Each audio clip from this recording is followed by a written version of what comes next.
কার positive বার্তা সম্ভবত আমাদের এখানে আসছেন, তারা পয়লা বৈশাখ থেকে করবেন।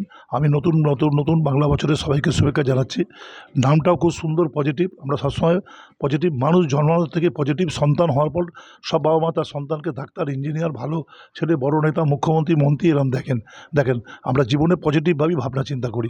জীবনে যখন যাই পজিটিভ হবো, যখন ভোটে দাঁড়াই পজিটিভ, ভোটে জিতবো, যখন কোনো বিষয়গুলো করি সবটা পজিটিভ। পজিটিভ নিউজ নিয়ে মানুষের কাছে আসুক, ছোটো ছোটো খেলাধুলো ইত্যাদি তুলে ধরুক, দুস্থ মানুষের কথা তুলে ধরুক, মানুষের কাছে বিষয়গুলো করুক, পজিটিভ বার্তা করে সবাই সাহায্য। আমি এদের সাফল্য কামনা করি। নতুন বাংলা বছর বাঙালিদের কাছে গুরুত্বপূর্ণ বছর। একটা বছর শেষ মানে একটা বছর শুরু মানেই নতুন করে শপথ। আসুন সকলে মিলে পজিটিভ বার্তার পাশে থাকি। পজিটিভ বার্তা সত্যিকার আমাদেরকে সত্যিকারে সদার্থক বার্তা হিসেবে তাদের পৌঁছে দেবে। আমি তাকে সাফল্য কামনা করি। শুভান্নতায়ীরা যারা এটা শুনছেন তাদেরকে সবার কাছে আমি নতুন বাংলা বছরের শুভেচ্ছা, নমস্কার। ভালো থাকবেন। আমাদের বিভিন্ন সামাজিক কাজ তারা তুলে ধরবেন মানুষকে। আমিও এই চ্যানেল থেকে অন্যদের সামাজিক কাজ থেকে শিখব। আসুন সকলে মিলে মানুষের জন্য কাজ করি। মানুষই শেষ কথা, সব মিলে বিষয় থাকুন। ঠিক আছে।